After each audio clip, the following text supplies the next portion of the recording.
I shouldn't have used that perfume. It clung too sharply to the collar like a memory overstaying its welcome. The dress had belonged to someone else before I ever wore it, someone younger, someone with time. I'd picked it out of a clearance bin 15 years ago, back when Jason still called me Ma in public. The hem was slightly uneven now, but I pressed it carefully the night before. I even stitched the frayed lining near the buttons, though no one would ever notice unless they touched me. The gift box was silver, soft-edged, wrapped in a navy ribbon I saved from a Christmas hamper 4 years ago. Inside were 2 watches. Not new, but polished quiet in their age. I'd had them engraved at a place on Walnut Street. 10 years still ticking. I hadn't signed the card. I figured my name wouldn't add value. At the Grantham, the hallway outside the ballroom was scented with artificial gardenia. The carpet beneath my heels gave just enough to make my steps feel uncertain. No one met my eyes. At the reception desk, a young woman with a polished bun and a blue tablet asked my name. I gave it. "Brenda Carter," I said. "I'm here for the Carter anniversary." She blinked at the screen tapped scrolled, her brow barely creased. "I'm sorry," she said. "I don't see that name on the list." I nodded slowly. "Jason Carter is my son. Lauren is my daughter-in-law." The woman's lips parted, then closed. "One moment." I stood still. My fingers tightened around the box. I remembered the receipt for the deposit still folded in a drawer next to my water bill. Lauren had said they'd cover the rest after the first payment. I didn't ask when. Behind the frosted glass doors, laughter shimmered. I could make out silhouettes moving inside tall men in tuxedos. Women with long necks and tiny clutch purses. A waiter passed with a tray of shrimp. Someone toasted. Crystal clinked. The doors opened just enough to release a voice. "Is this a joke?" I turned. Lauren stood framed by the light red satin tight across her arms, neckline stiff and sculpted. Her earrings glittered like frozen tears. "Who let this in?" Her eyes scanned me the way you scan a stain on a napkin. Jason appeared behind her, looking older than last time, thinner in the face. "She's not on the guest list," the hostess whispered, but Lauren didn't need reminding. "Get this old beggar woman out of my party," she said. A pause passed between us. Someone coughed. A couple near the coat room turned away. Jason didn't speak. His cufflinks were the ones I gave him at graduation. He adjusted his sleeve, glanced at the guard. "Just handle it," he said. I looked at him for a beat too long. "No one told me to leave." The guard didn't raise his voice. He simply stepped close enough for me to understand. The elevator ride down was silent. The box still sat in my hands, untouched. My reflection in the mirrored panel behind the buttons looked like someone halfway through, disappearing. In the car, I didn't start the engine. My keys rested on my lap beside the gift. The ribbon had come a little loose. I retied it. Not tighter, just neater. I tried to remember the last time Jason had called me without needing something. The last voicemail that began with "Hi, Mom," instead of "Hey, quick question." I tried to remember what his voice used to sound like when it still carried weight. I opened the box. The watches had not moved. Their faces were clean blank. The ticking was steady, but not loud. I didn't imagine giving it to them anymore. I imagined it forgotten under a table mistaken for trash.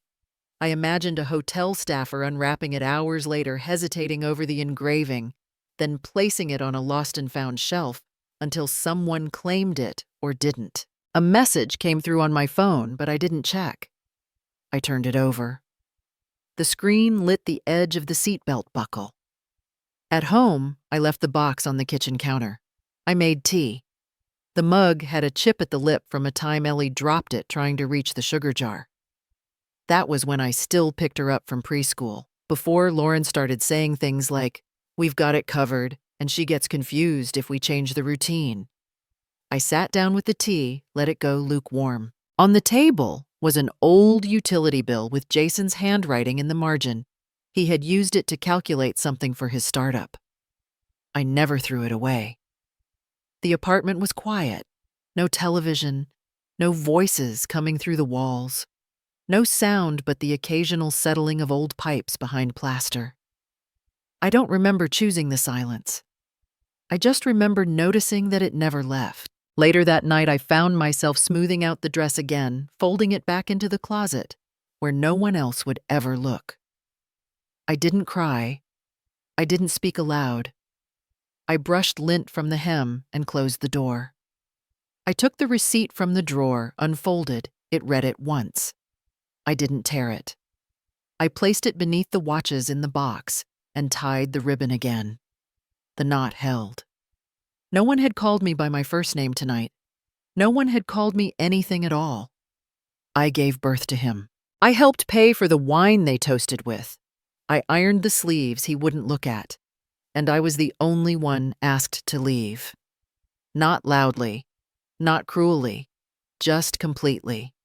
I used to think if I was quiet enough, they'd let me stay. The first time I boxed up my brushes, it wasn't because I wanted to stop painting. It was because the bills on the table wouldn't shrink, no matter how many times I moved them into neat piles. The studio I once rented smelled like turpentine and paper. I left the keys in an envelope marked, "Thank you," and I didn't go back. I took the desk job because it came with health insurance and a bus pass. I remember how the number keys on the office calculator clicked louder in the mornings, as if they hadn't warmed up yet. My fingers still moved like they were reaching for a palette. They never quite got used to numbers. Marcus's clothes went first. I folded them into boxes for goodwill, except for one sweater I kept. Navy blue with a tear at the cuff. He wore it the night Jason was born. It still smelled faintly of the cheap detergent we used before we had a washer. The wedding ring stayed on for a year after. Then it felt dishonest. I sold it at a pawn shop on 9th Street. The man behind the glass didn't look at me when he counted the bills. Jason never asked why I stopped painting. He was busy filling out college applications. I filled out the FAFSA forms. When he got in, I took extra shifts. When he couldn't make rent in sophomore year, I co-signed the lease. I remember the landlord's eyebrows rising as he scanned my credit. Then he nodded. One spring, Jason called to say he was seeing someone new. Her name was Lauren. She's the kind of girl who orders wine without looking at the price. He laughed. I laughed too. That Christmas, I sent a scarf from the farmer's market. Soft wool, light gray, no tag. It didn't match anything she wore, but I wrapped it carefully. The first message from Lauren came after she was promoted. Director of Strategic Engagement. I sent a card. No reply. That was the first envelope I started saving just the tracking number taped to a folder, not because I wanted proof, because I needed somewhere to place the silence. Once, I invited her to brunch. A short text came back. Maybe some other time. The next time I heard about her was through an Instagram post. A manicured hand, a sapphire ring, and the caption, "He asked." I said yes. I stared at the photo for 10 minutes before realizing I'd stopped breathing halfway through. The likes kept climbing. I didn't call. I typed and deleted 3 messages. Then I sent a congratulatory fruit basket with a small card. Wishing you every joy together. No signature. A week later, Jason forwarded me a link to a resort in Hawaii. Thinking of this for the honeymoon. Do you think you could help? No, please. No hint of the ring cost. I paid the deposit. When the escrow notice for their new home came in his name, I signed the check. The notary asked for my ID. I handed it over, then waited in the car for an hour afterward, gripping the steering wheel hard enough to leave a crescent mark in the leather. The housewarming invitation didn't come. I went anyway, holding a plant I'd repotted myself, succulents low maintenance. Lauren opened the door, her phone still in hand. "Jason isn't home," she said. "Maybe text next time." Okay. I stood there with the plant. She didn't take it. I left it by the porch railing and walked back to my car. The window of the guest room was open. I could see someone had already started putting up framed prints. They were geometric sterile. I told myself maybe she just wasn't raised to be warm. That maybe she wasn't being cruel, just efficient. I told myself a lot of things back then.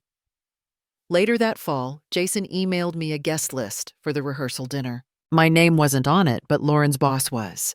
I offered to help with the catering. He replied 2 days later, "Thanks, but we've got it covered."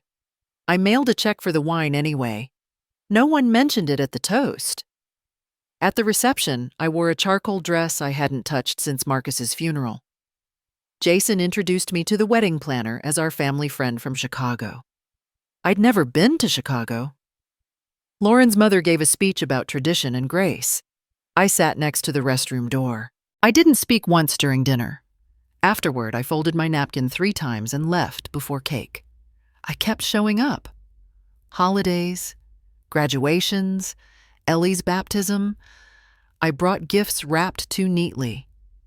I never stayed long. Once I knocked on the back door instead of the front. I thought maybe that would feel less intrusive. Lauren opened it with a dish towel still in her hand. "Oh," she said. "Did we forget to text you?" I handed her a pie still warm. She held it like a clipboard. "I don't think we'll have enough seats tonight. We're already over on chairs." I stood on the mat with my coat half buttoned. I nodded, turned back to the driveway. She called after me once. "Next time, just let us know in advance. It gets confusing." I nodded again. I don't remember what I did with the pie. Sometimes I think of the word invited like a doorknob. Smooth. Passive. Turned from the inside. I never wanted to take up space. I only wanted to be allowed in it. And somehow I kept arriving at the wrong address in my own family. I don't remember when I stopped being mentioned out loud. I still have the clipping. A glossy page torn from a magazine someone at work left on the break room table. I didn't subscribe, and I never brought it home, just folded it twice and slid it into a folder with no label. Jason and Lauren are pictured standing beneath a chandelier, all soft lighting and curated ease. Lauren's mother is beside her hand, resting lightly on her shoulder. The quote printed beneath the photo reads, "My greatest inspiration will always be my mother. Her grace taught me everything." Jason's arm is around Lauren's waist. His smile is steady. I studied the photo for a long time that evening. Not because I wasn't there, but because no one even thought to ask if I should have been. At Ellie's school play, I sat near the back in a folding chair with a loose screw that tilted slightly when I crossed my legs. The children took turns saying who helped them rehearse. Ellie stepped forward, adjusted her paper crown, and said, "My grandma bought me this dress. She also helped me practice the lines." The teacher smiled. "That's so sweet. And who's this with you today, honey?" Ellie turned around. Her eyes scanned the room, landed on me, then flicked back. "She's Mom's friend." The teacher nodded, moved on. I clapped along with the others. Afterward, I stood beside the juice table, holding a napkin folded into quarters. Lauren took Ellie's hand, leaned down, and said, "Let's go thank Grandma Claudette for the flowers." She didn't look in my direction. The dress Ellie wore still had my stitches in the hem. I had let it out by a half-inch the night before. The thread didn't match exactly, but I kept the darker color on the inside where no one could see. There was a Christmas card the year Caleb was born. A gold border. A family photo at the beach. The sand looked cold. The message was pre-printed. To Claudette. From all of us. Jason, Lauren, Ellie, and Caleb. There wasn't one for me. I checked the mail 3 more days before stopping. When I texted Jason to ask if perhaps mine had been misplaced, the response came 5 hours later. Lauren handled cards this year. She probably thought you weren't doing Christmas. I didn't reply. The card stayed on the fridge, held up by a chipped magnet shaped like a pear. I once booked a vacation for the family. A few nights at a resort near Orlando, 2 adjoining suites. Child-friendly amenities, early park access. I paid in full, left the confirmation numbers in a shared folder. I even sent over a PDF of dining recommendations. When I arrived, the woman at the front desk couldn't find my name. Jason's message came through as I waited near the luggage scale. Sorry, we thought you weren't coming. Gave your room to Rachel, can still join for dinner. Rachel was Lauren's college roommate. She'd posted an Instagram story from the pool the night before, tagged "Have family first." I didn't join for dinner. I found a motel down the road with a vending machine that only accepted coins. I watched a rerun of a cooking show while eating peanuts from a plastic bag. In the morning, I walked around the edge of the resort and saw Ellie holding a balloon shaped like a dolphin. Lauren knelt beside her, fixing the strap on her sandal. Jason was talking to a concierge. I didn't call out. I didn't wave. Later that year, Jason sent a group email with a link to a fundraiser for Claudette's Wellness Foundation. We're so proud of her, he wrote. Let's support the women who shaped us. I clicked the link. I didn't donate. The email stayed in my inbox marked unread. It's not that I was erased. I was never written in.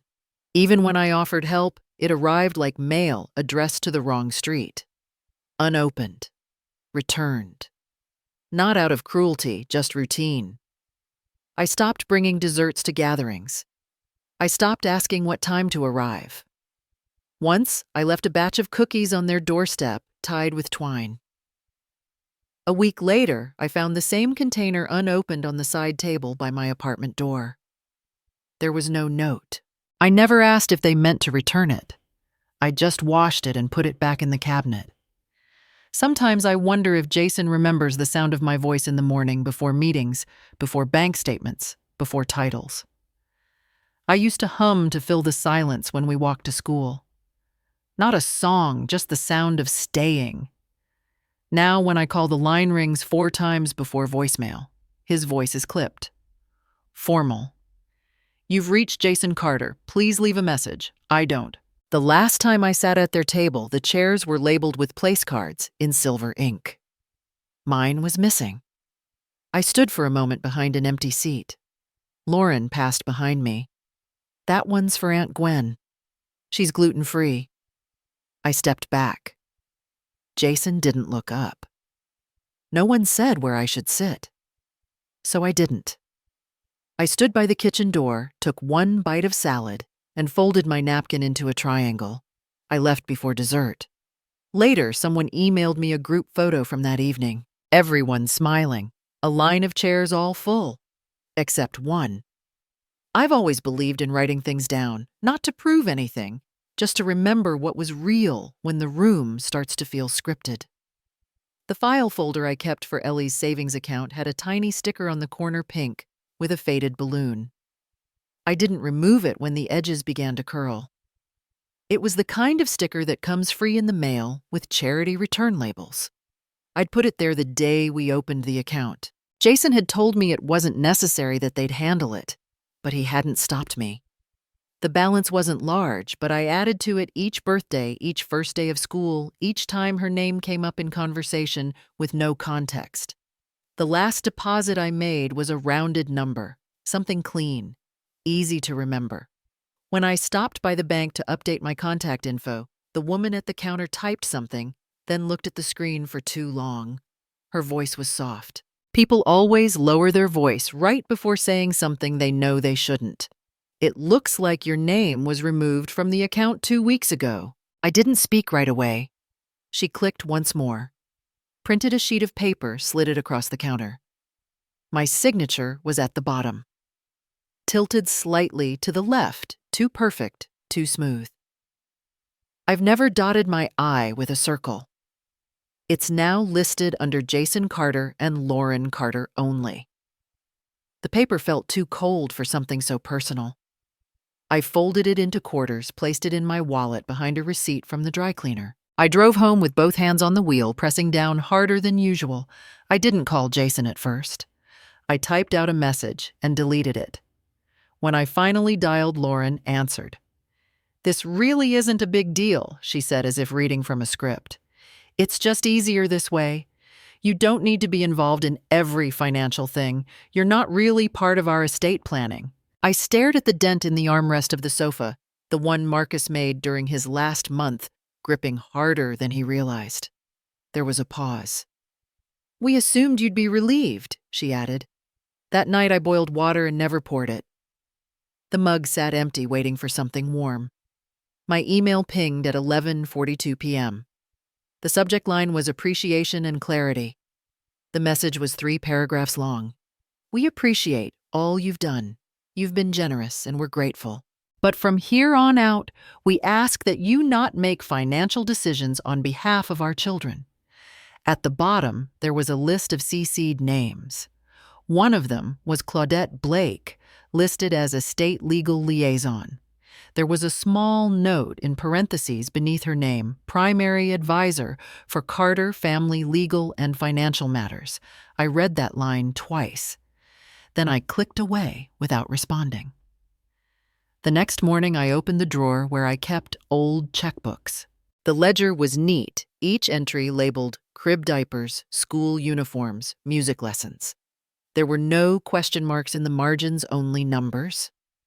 I turned to the final page and left it blank.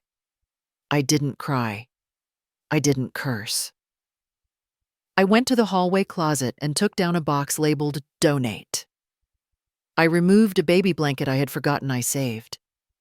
Pale yellow, soft around the edges, with one small threadbare patch. I placed it in my lap and folded it the way the nurse taught me when Jason was born, tight enough to hold, not tight enough to restrict. There used to be a photo on their fridge of Jason and Ellie in the backyard, fingers covered in paint. I took it. I'd printed it at a Walgreens kiosk after Lauren texted me the image. It had been cropped when they posted it online. I remember her voice when I tried to ask why my name was missing from a school fundraiser form. "You tend to overcomplicate things," she said. "It's best to keep things streamlined." Jason didn't say anything. They always say that a silence in the room is neutral, that it's peaceful, but some silences crack along the edges. They hum. I looked at the legal document again, the one with my forged signature. The loop on the B curved in the wrong direction. I held it up to the light to see if the ink changed color. It didn't. That afternoon, a notice arrived by mail, an updated contact form from Ellie's school listing Jason and Lauren as guardians. There was no emergency backup listed. I circled the space where my name had once been, not out of spite, just so I wouldn't forget the shape of the absence. There was a time when I paid for Ellie's first bottle warmer, when I picked out pacifiers labeled newborn orthodontic, when I stood in line at midnight at a toy store for a plush giraffe that made lullaby sounds. I still have the receipt. The ink has faded, but the price is visible. I used to think that money meant inclusion, that signing checks was a form of presence. I thought that giving meant I'd be remembered for the giving, not just the transaction. But here was the truth, written plainly. I had been useful. Now I was no longer required, and someone else had taken my place. Not loudly, not with confrontation, just quietly, with paperwork. I once paid for the crib she slept in. Now I'm not allowed to hold her hand on the walk to school. And maybe I've stayed silent too long, but that night, for the first time, I felt myself waking up. The numbers didn't change when I looked at them again. They sat quietly in ink, unbothered by the hours I spent rereading them. I opened the file labeled Family Support. It was the thickest folder in the drawer, fatter than my tax returns or old warranties. I had placed a paperclip on each receipt, neat and uncreased. Even now, I smoothed the corners with my thumb before setting each one aside. 20,000. Preschool enrollment paid in full before Jason's first daughter could even hold a pencil. $35,000. Down payment for the beige house with the blue shutters that Lauren didn't like, but could live with until the market turned. 9,800. Emergency C-section. Jason had called from the hospital parking lot. I wired the money within 10 minutes. $14,000. Honeymoon cruise through the Adriatic. Jason told me Lauren had always dreamed of Croatia. I didn't ask what I would live off that month. The ink had not faded, but I couldn't recall the sound of their thank you. There was a folder beside it labeled House Repairs half the size. A loose screw poked through the manila edge. I pushed it back into the drawer and reached for a clean file. I wrote in block letters, "Canceled commitments." The phone felt heavier than usual. Maybe that's why I sat with it in my lap for so long. When I finally dialed, the travel agent's voice was cheerful. "Yes, the Grand Coronado package for 5. Ms. Carter, are you adjusting the guest list?" "No," I said. "Cancel it entirely." A pause. Then, "Would you like to reschedule for another time, perhaps?" "No." I clicked the receiver down gently. At the bottom of the original contract, my name was signed twice. Once for the booking, once for the insurance. Neither signature had been forged. The next call went to the school's finance office. "Yes, we have an automatic draft set for tuition. The next installment for Eleanor Carter is scheduled. Terminate the account." Silence again, as though I had misread something in their tone. "Are you sure I am?" I reached for a pen and wrote the date on the top corner of the canceled commitments folder. I dialed the country club last. "Ms. Carter, the family membership is still active." "Remove Jason's name," I said. "Today." The woman on the other end paused. "Would you like to leave it under your own no? I'm done." There was no click, just the low tone of disconnection. Later that night, I opened my laptop and stared at a blank draft for longer than I care to admit. The cursor blinked, a steady metronome. I typed the subject line first: "Termination of financial support." Then I wrote, "Effective immediately. I will no longer cover expenses, guarantees, or deposits for Jason and Lauren Carter or their dependents. This decision is final. Please update all records accordingly. Regards, Brenda Carter." I didn't add a paragraph about my reasons. I didn't include bullet points or anecdotes. I didn't reference birthdays or hospital bills or favors done without witness. I closed the browser. There was a knock at my door the next morning, 3 short taps. I didn't move. Eventually, I heard the envelope slide under the door. My name in all caps: Brenda. Inside was a card with foil letters and a picture of a balloon. "Sorry for the misunderstanding. Let's talk soon." No return address. Just J+L. I folded the card once then again and tucked it into the back of the canceled commitments folder. The foil letters made a soft crackling sound against the paper. I let them speak for themselves. That afternoon, I received a voicemail. "You know this really isn't how families solve things. You're being a little rigid." No name. Just that voice I had once paid to send to voice lessons. The next day, a different voicemail. "We can't just erase everything because of one mistake. I don't think that's fair, Mom." I replayed that part once just to hear the word. Then I deleted the message. The third call came 2 days later. Lauren's voice. Not rushed, not defensive, just crisp. "We've spoken with the estate attorney. Since you're making unilateral decisions now, we'll be adjusting our plans as well." She didn't say what plans. She didn't need to. I went to the drawer, not the one with the receipts. The smaller one, where I kept envelopes with stamps already attached. I addressed one to myself. Inside, I placed a copy of the email, the termination notice. I didn't seal it. I wanted to remember that I had sent it not out of cruelty or anger, but from a space they no longer occupied.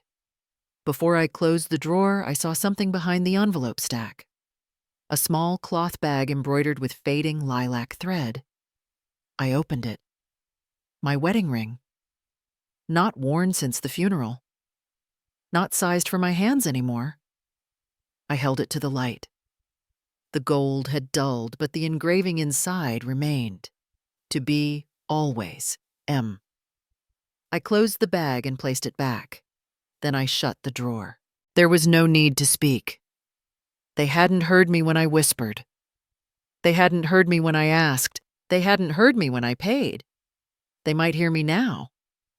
But I had nothing left to say. It wasn't the creak of the floorboards or the chipped paint that startled me. It was the silence that didn't ask me to shrink. I kept the teacup from the old house.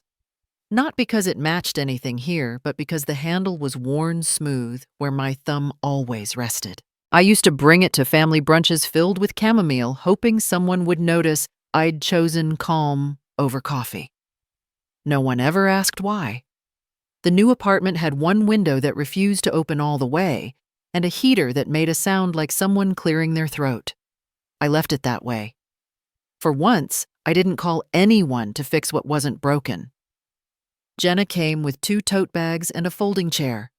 She looked at the box of paintbrushes I hadn't touched in 20 years. These haven't seen daylight in decades. I wiped the dust from the lid with my sleeve. I think they're ready. She didn't comment on the mattress still in plastic or the pantry with 1 shelf of tea and nothing else. She just sat in the folding chair and opened a sandwich bag of almonds, chewing as though nothing had shifted. When she left the chair behind. "In case you ever want to talk to someone besides the wall," she said. I put it next to the table, but never sat in it. It was enough to know I could. The next morning, I did something I never used to give myself permission for. I scheduled an appointment online. The page said available times like it wasn't meant for people like me, people who disappear easily. I picked the earliest one, as if I were afraid I might talk myself out of it. The waiting room smelled like peppermint and printer ink. No one asked who I was there for, no clipboard with Jason's insurance information, no line under emergency contact. "I think I raised someone who doesn't see me as a person." That was all I said for the first 15 minutes. The woman across from me didn't flinch. She wrote something down. Then she nodded, like people say yes to opening windows after a long winter. "That's a beginning, Brenda, not an end." The clipboard stayed on her lap. She didn't tell me to be brave. She didn't hand me a tissue.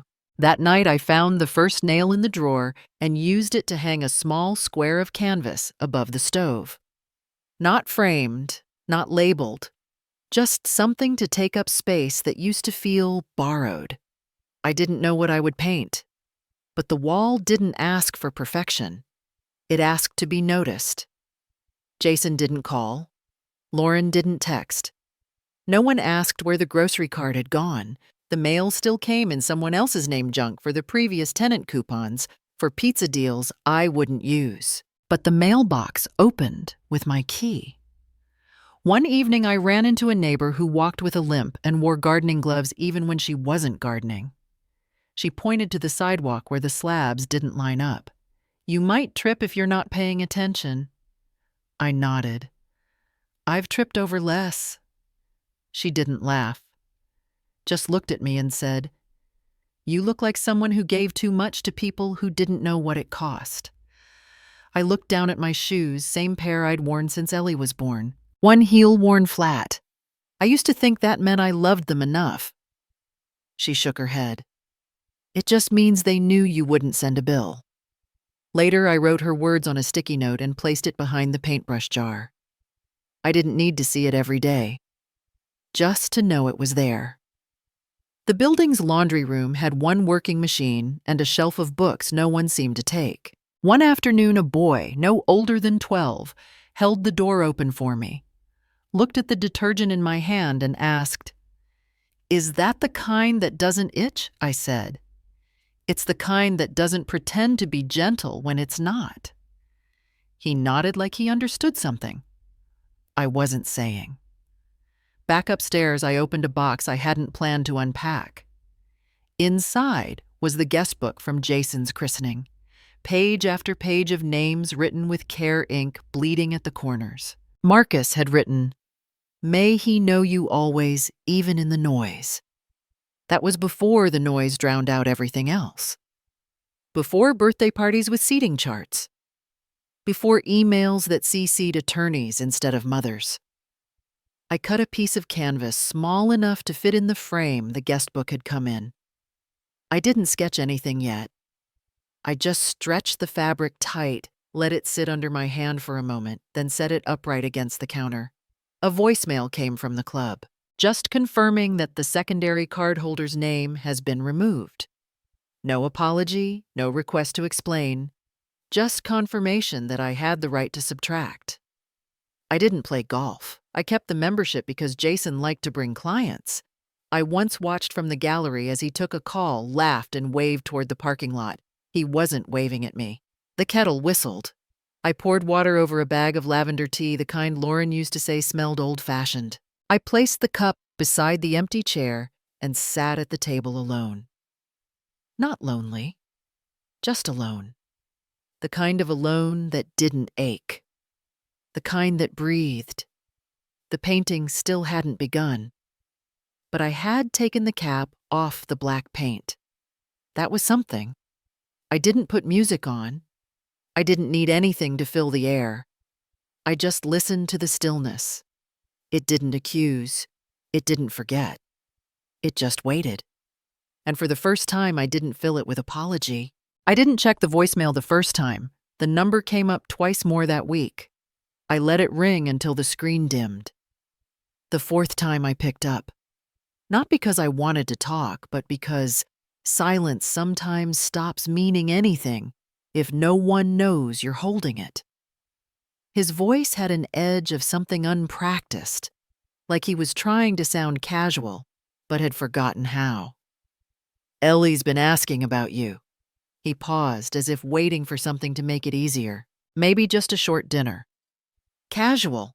No pressure. I didn't say yes or no. I didn't mention how my name had been left off the last 2 birthday invites, or how my seat at the recital had been reassigned to someone named Rachel. Instead, I looked at the chipped edge of the mug I'd kept since his high school graduation. I set it down carefully, like it still mattered. Did she also ask why I was told to leave the lobby, like I'd stolen something? There was no answer, just the sound of breath behind silence. She heard her mother. Didn't she? More silence. Then low and clipped, he said, "Lauren regrets it." She was. She was stressed.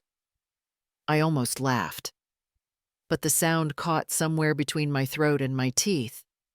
She called me a beggar, loud enough for the valet to pause mid-step, loud enough for Ellie to hear.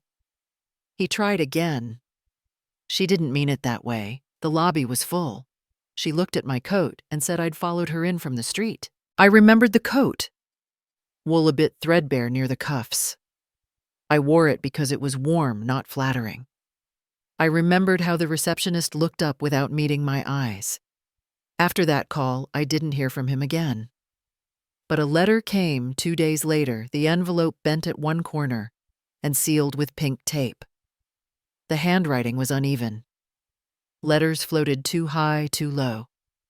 "Dear Grandma, Mommy said you were loud at the restaurant, but I told them you're not scary. A girl at school asked if you were poor."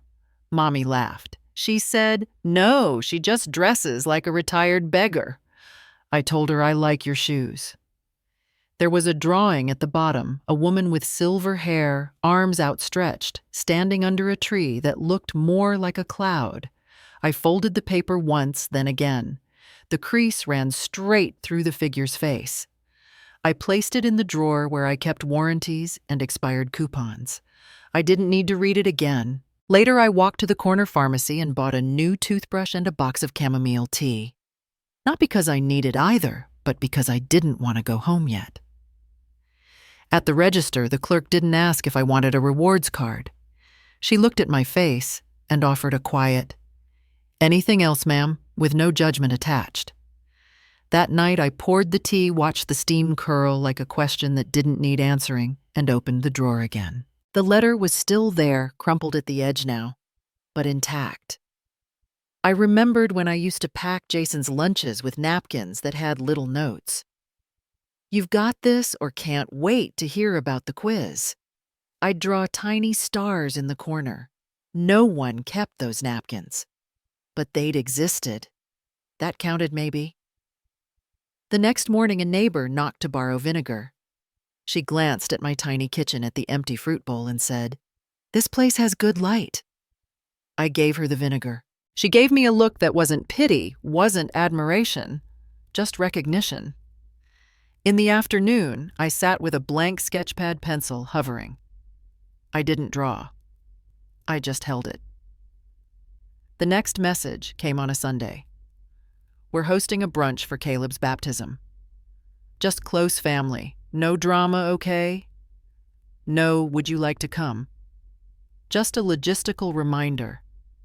Like I was a misplaced name in a spreadsheet they hadn't yet deleted. I didn't respond. I turned off notifications. I boiled rice and read the instructions twice, though I'd made it 1,000 times before. I used the last of the soy sauce.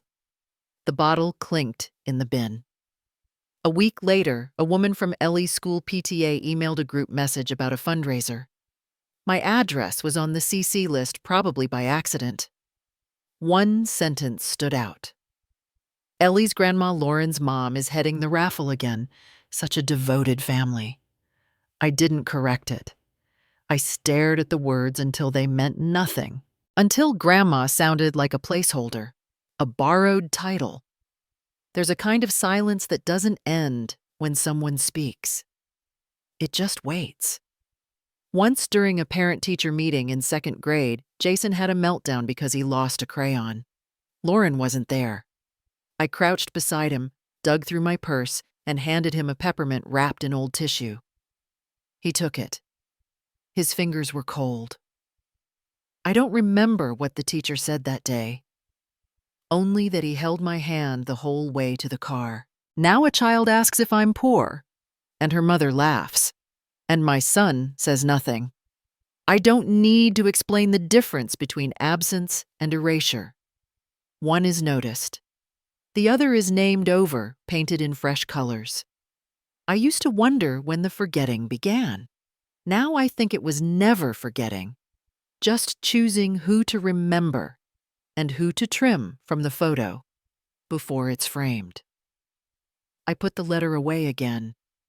I didn't cry, I didn't call, and I didn't correct the PTA.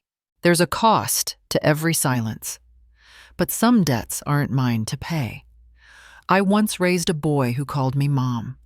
Now I watch him raise a daughter in the language of disappearance. I used to think that silence was something passive, like waiting for a door to open. Now I understand it's a decision sometimes sharper than a reply. I painted the chair first. Not a grand one, just something plain with uneven legs and a cracked backrest. I didn't add a person. I left only the shadow that would have fallen behind them. The brush stalled when I reached the floorboards. There was no reflection, no trace of feet. Just empty space, like someone had been cut out. I didn't name the painting for days. It sat facing the wall until I found the words, "The Missing Guest." It hung alone on the apartment wall for a week before I submitted it. The exhibition was called Uninvited Art by the Erased. I didn't hesitate to write my full name on the form. The gallery coordinator met me with a polite smile. She adjusted her clipboard. "You're welcome to use a pseudonym if you'd prefer." I folded my hands. They erased my name once. I won't let them do it again. She didn't ask anything more. When the opening day came, I wore the beige cardigan with a loose thread at the hem. I tucked the sleeves under so the cuffs didn't show. I walked past the guest without stopping, didn't scan the room for anyone I might recognize. I found my painting. I stood in front of it for 7 minutes, then stepped back and left. I didn't need to hear opinions. That canvas had said enough. The next weekend, my phone vibrated twice. Jason's name lit the screen like a relic from another time. I opened the messages without expectation. Ellie wants to come over. We're okay with a short visit. Then a second one. You'll behave right. Please wear something clean. No repeats of the hotel. I didn't type anything. I tapped the screen, took a screenshot, and sent it to Jenna. She replied within minutes. They still think you're in the lobby. I placed the phone face down on the kitchen counter. A faint ring from an old teacup had stained the laminate, an oval of quiet insistence that never scrubbed off no matter what I used. I left it there. I painted again that night. This time a window that was boarded up on the inside. I didn't give it glass, just the outline of where light might have entered if someone had let it. I called it the view denied. 1 week later, an envelope came with a school crest in the corner.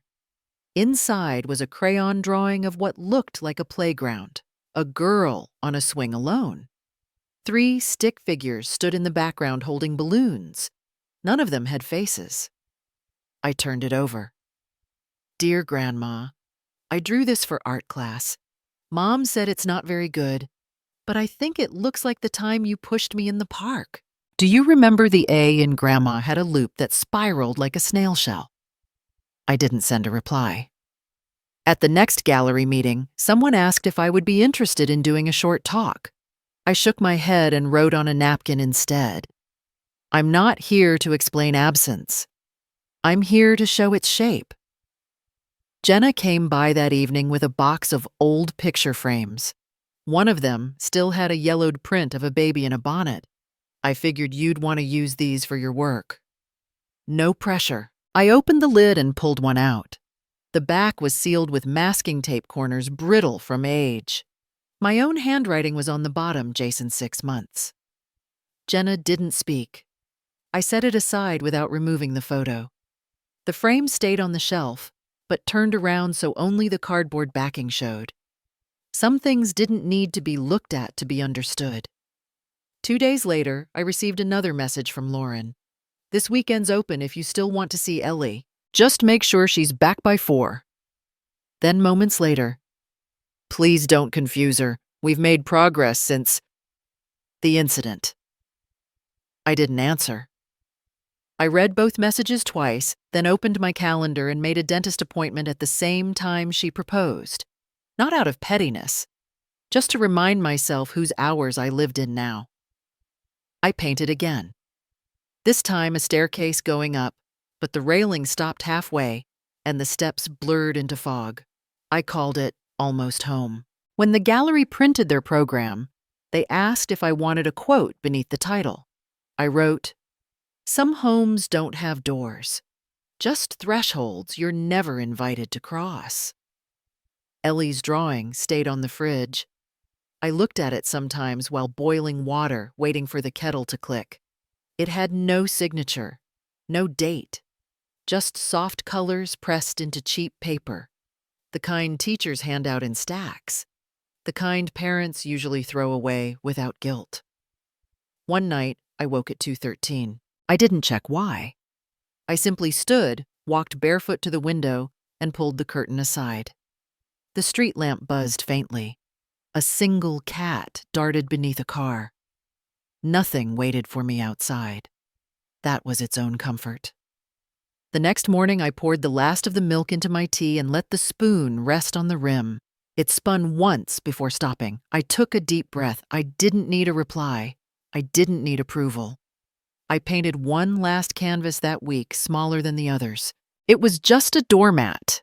Worn frayed, the word welcome faded to almost nothing. But beside it, in white chalk, barely visible unless you looked closely, I wrote a new word. No. Not loud, not large, just enough.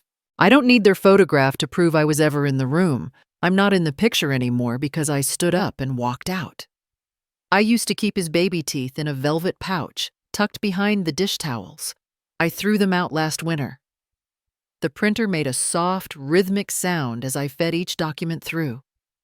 One by one, tuition termination, cancellation of household accounts, revocation of authorized cardholder privileges, each page printed with a date, a signature, and no apology.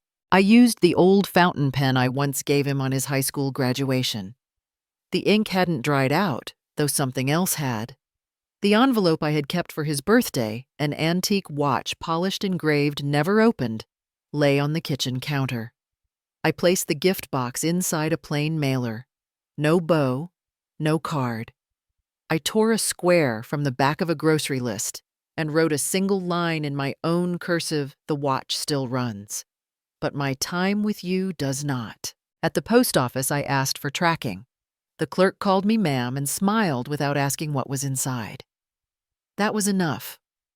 7 days later, the phone rang. His wife's voice came through first, thin, fraying. "You walk away now after everything we let you do. You embarrassed us at the anniversary. You stood there in that coat looking like a leftover widow. People asked if you were—" She stopped short. Lucky she resumed sharper. "Lucky we didn't call security that night. You're not one of us anymore, Brenda. That lobby reeked of you." I let the silence stretch. "Lauren," I replied, "you called me a beggar in front of strangers, but only thieves panic when the wallet walks away." She hung up. No one called back. Later that week, I composed the last message I would send to Jason. The subject line read, "Termination of maternal obligation. I didn't include pleasantries. Just the truth, typed evenly in 12-point font. I gave you life. That was enough. What came after was my choice. And now my choice has changed. I am no longer available to fund your version of family. I signed it simply Brenda, not Mom anymore." I folded the printed letter and placed it into a folder labeled Final. It slid neatly behind my tax returns, just above the manila file once marked Education Contributions. I didn't shred anything. I didn't cry. I just rearranged the order of what mattered. Later, Jenna came by with a jar of soup and a crumpled grocery flyer she used as a coaster. She spotted the stack of envelopes on the counter and tilted her head. "You filing for sainthood or surrender?" I handed her the return receipt from the post office. "Ah," she nodded. "Sainthood it is. We didn't talk much more." She left the soup. I left the flyer under my mug. When I lifted it later that night, a circle of broth had seeped through the paper, marking the date, March 3rd. The same day, Jason took his first steps. The same day, he stopped walking toward me. 2 days later, the therapist asked if I wanted to revisit the parent-child dynamic in our next session. "There's nothing dynamic," I told her. "It's expired." She scribbled something. I didn't look. "You can still choose to forgive," she offered. I folded my hands in my lap. The hem of my sleeve had a loose thread I hadn't noticed before. I tugged it gently, watching it unravel in a perfect spiral, soft and clean. "I'm not asking for forgiveness," I said. "I'm asking for exit." She didn't write that down. The gallery sent a confirmation for the next round of installations. My piece would remain in the rotation. The missing guest. Framed cleanly. No need for explanation. Just a chair and its absence. I didn't submit a new bio, just the name Brenda Carter, no honorifics, no titles. Not mother of, not former, just Brenda. A few nights later, I saw Jason's name light up on my screen. No voicemail, just a missed call. He didn't try again. I sat with the phone in my hand for a long time, watching the glow fade, wondering what I would have heard if I'd picked up. Maybe silence. Maybe the sound of a man trying to remember how to speak to someone who no longer fit inside his life's script. There was a time he called me 3 times a day from school, from dorm rooms, from long commutes between cities. Once he left a voicemail that said, "Don't worry, I just missed your voice." I had saved that message for years. I deleted it last month. I don't need a mother's title to keep breathing. I don't need a holiday photo to remind me I was once in the frame. That frame is full now, packed tight with better stories they've told themselves. Ones where I don't disrupt the lighting. Ones where I never raised my hand. Ones where I'm still at the valet, fumbling for validation. I am not there, and I am not coming back. The shadows in this apartment don't ask for forgiveness. They just stretch and soften, slow and quiet, like wool in water. No resistance, no need to hold shape. I ironed a fresh shirt this morning. No one will see it, but I wore it anyway. That's the difference now. I don't dress to prove I belong. I dress because I do. I don't need the right to be a mother. I just need to no longer be mistaken for a shadow. And tonight, the shadow has stepped out of the frame. I used to wait for footsteps outside the door. Not anymore. The kettle clicked off by itself. I didn't rush to pour. The steam curled above the cup, like something rehearsed, and I dropped 1 sugar cube in, not because I needed sweetness, but because that's how I used to do it when he was alive. Routine held memory in its hands longer than love ever did. I glanced toward the window. The light had changed. It no longer asked permission before it entered, just swept the floor clean of shadow. There were 2 things on the wall now. The first was my painting, The Guest Chair, a seat no one chose positioned too close to the kitchen and too far from the warmth. I had left it intentionally unfinished. No face, no place card, just an outline where someone should have belonged but didn't. Next to it, thumbtacked without a frame, was an envelope with a crease down the center. The letter I had sent Jason weeks ago. Marked, Return to Sender. Not opened, not read. Folded as neatly as I had folded myself for years. I didn't take it down. Below on the shelf sat a smaller envelope. One I had sealed the night before, addressed to Ellie. In it, a letter written in black pen with slow care. "I'm painting a tree," I wrote. "Not very tall, not very proud. But no one can cut it down because its roots are hidden and no one knows how deep they go." I didn't ask her to visit. I didn't explain why I left. I didn't tell her what to believe. I left space on the page after the last sentence. She could fill it in or not. My tea had cooled a little, so I sipped it. The warmth still lingered faint, but steady. Outside the window, a girl I didn't know was drawing with chalk, circles and crooked flowers. She looked up once, caught my eye, and didn't smile. Just returned to her shapes as if nothing in the world had changed. I didn't call out. I didn't ask her name. It was enough to see something being made that wasn't meant to please anyone. The phone buzzed once. I didn't look at the name. The sound stopped after 3 rings. Silence followed like a familiar guest, this time one I had invited. I folded a small linen cloth. It had a faded orange corner from turpentine spilled in a summer I could still smell if I closed my eyes. I laid it in the wooden box with a photo of me wearing overalls age 23, holding a canvas too wide for my arms. Beside it, I placed the wedding ring I hadn't worn in 10 years and the receipt for the exhibit print, Uninvited Art by the Erased. My name had been spelled right in the catalog. No Mom, no Mrs. Carter, just Brenda. I'd never realized how light 6 letters could feel when no one tried to bury them under roles they'd outgrown. At noon, a knock came at the downstairs mail slot. No voice followed. Only the sound of feet walking away.